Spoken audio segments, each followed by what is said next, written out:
Now, I'm going to give a bit of a disclaimer, I guess you could call it, and say that this video is coming about as a result of two things. The first and the bigger of the two overall is the lawsuit against Activision Blizzard about how female employees have been treated there.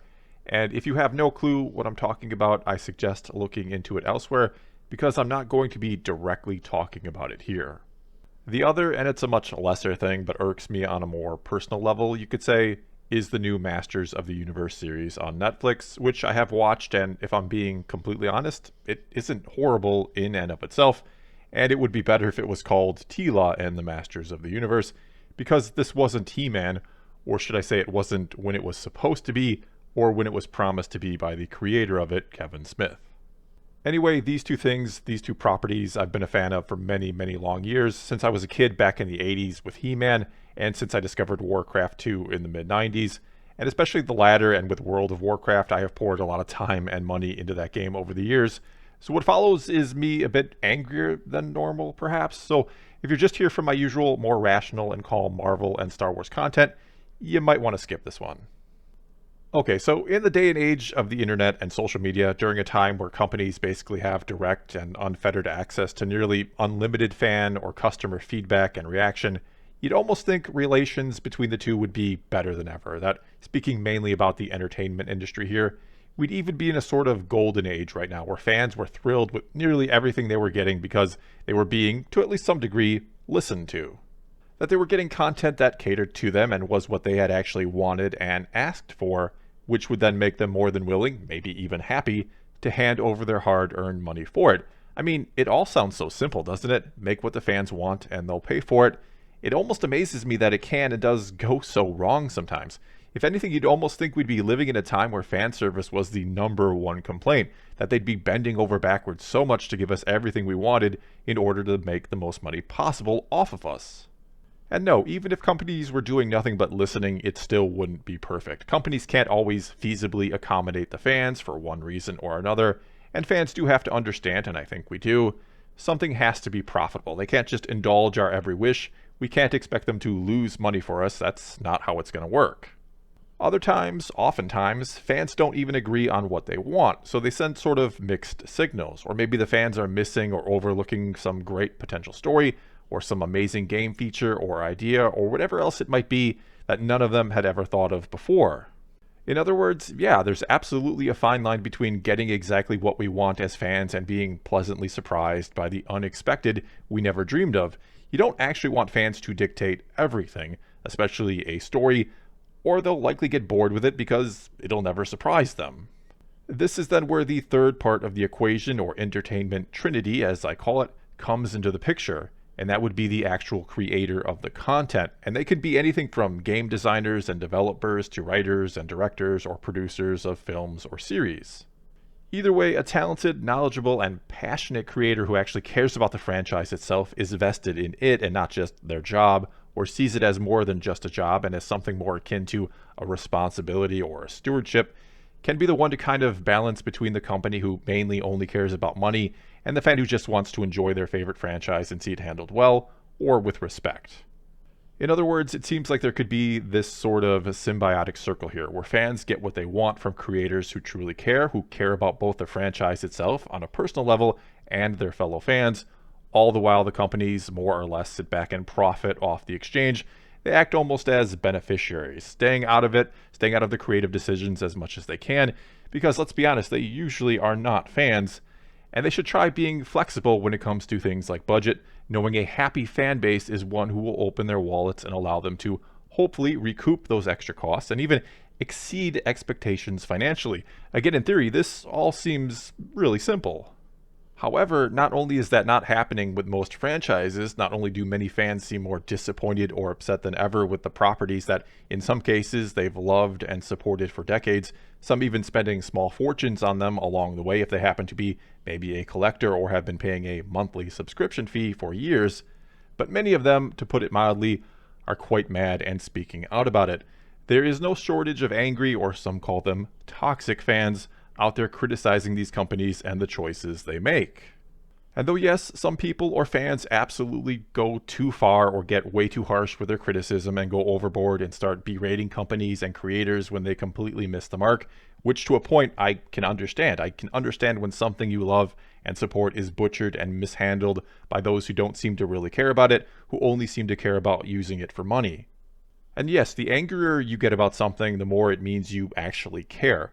But just getting angry doesn't usually lead to constructive criticism or anyone on the other side wanting to listen to you. In fact, I think it sometimes gets to a point where they don't want to listen to you, that they'd rather lose you as a customer than listen to you any longer. And though I don't necessarily condone that way of thinking, as someone who worked in the restaurant industry for years, I can tell you managers or owners are more likely to want to fix a problem when someone complains in a civilized way. Believe it or not, they don't like being yelled at, even when they or the restaurant are completely at fault and they know it. And all of them, every manager or owner I've ever worked with, has a breaking point when it comes to irate customers, a point where they say, screw it, I don't want to make things right for this person anymore, even if they're, again, completely in the right, because they're being unreasonable or just going way too overboard. I'd rather see them walk out of the door pissed off and leave an angry review somewhere. That said, there is still this, shall we say, interesting defense of the entertainment industry and commonly held belief that they're in the right far more than they're in the wrong, or that they're not to blame for you not liking whatever new content they're producing, even if it's changed courses so drastically that it's only recognizable in name because it's been reimagined, or in some cases repurposed altogether for completely new audiences or to fit an agenda. And in reality, the agenda at the end of the road, for the corporation at least, not necessarily the creator, is always to make more money. Always. The push for diversity from those in the entertainment industry, or again, corporations letting creators push it, does not come from a place of true benevolence from the corporation, which is why there are many fans out there frustrated by this push, frustrated that creators do what they want with these properties in the name of diversity. And no, it's not because there are all these fans out there who hate or oppose diversity. It's because they know it's all a gimmick. It's pandering to different groups of people in order to turn them into customers. No more, no less than that for the corporation behind it all. And these companies' willingness to bend or break their supposed steadfast morals in order to accommodate China and all the money there is to be made there is all the proof you need to know this whole thing is a sham. That it's all about money. It's not that they actually care about these issues. But of course, it's near impossible to call any of this out nowadays because any opposition of any kind to diversity, no matter how rationally thought out your argument is immediately called bigotry. And this is the way they want it. They want the disgruntled fan to be the enemy. They want to draw attention away from what they're actually doing and to appear righteous because they think it'll only help sell their product to more or different groups of people. And that's to say nothing about how they don't seem to practice what they preach about equality and diversity behind closed doors. And yes, I'm looking at you, Activision Blizzard. And look, let's be real about it. Most fans don't care about more diversity as long as it doesn't somehow compromise the integrity of the franchise or the content. The Star Wars fans who have a problem with Rey, for example, don't dislike her because she's a woman. And it's not that they think women shouldn't be in Star Wars or that women shouldn't be allowed to be fans of it. They have an issue with her because it seems like her being in there is more about showcasing a strong female character that will lure in more female fans than just being a good Star Wars character that will be true to the story. And if you think I'm crazy, Kathleen Kennedy has basically said all of this herself, that the purpose of Rey was to lure in more female fans. And the funny thing is, yeah, I'm all for that. I just married a woman who is a huge, huge Star Wars fan, not just because of that, but it certainly is something we share. And since Star Wars, for better or worse, is such a huge part of my life, it's great that we have that. It's awesome, actually. I wish more men could find women like my wife. And I want as many people as possible out there to be able to enjoy Star Wars. I've said before that, of course, you are going to find all sorts of different people in terms of color, sexuality, beliefs, or whatever it is in a galaxy where the predominant species appears to be human for whatever reason. But the thing is, Star Wars is not about diversity. Instead, it's sort of a given in the Star Wars galaxy, which is actually kind of awesome. It's already in place. You don't need to pat yourself on the back for highlighting it. You just need to go ahead and do it to keep making all sorts of different kinds of cool, new, great characters of all types. I mean, we don't see racism and sexism or literal xenophobia in Star Wars. It's inherently an example of we can do better already. And yes, I know, in the original trilogy, the Empire were the bad guys, and they were all white men with a British accent, which actually had more to do with where Star Wars was being filmed than any kind of statement against them. And it was only after the fact, with Thrawn mainly, that this was turned into them having any sort of prejudice against aliens. I also find it maybe a bit curious, I guess, that recently in the Disney era, there's been a push to show that there were women and people of color in the Empire. But anyway, not to get into that, my point is that diversity in Star Wars is a given. So of course there are going to be women who can wield the Force and wield it well. We've seen them before in Star Wars, and so the implication they made that Rey was somehow the first was a little insulting. It was insulting to be told that I hate women, and I did have some in the comments of my videos where I criticized Rey saying that, even though two of my maybe top 5 characters in all of Star Wars are Ahsoka and Mara Jade. But the thing is, many who praised Rey and thought it was such a victory or accomplishment for Star Wars, and don't get me wrong, I think it's great a woman got the lead and spotlight in the sequels. I just don't think it was executed well, mainly because they were too worried about making her look good, more so than fitting her into a good story. Anyway, many of those who praised and loved Rey, who called me a misogynist for not liking her, probably don't even know who Ahsoka and Mara Jade are. And that's because they don't really know or care about Star Wars itself. They just care about what it can be used for.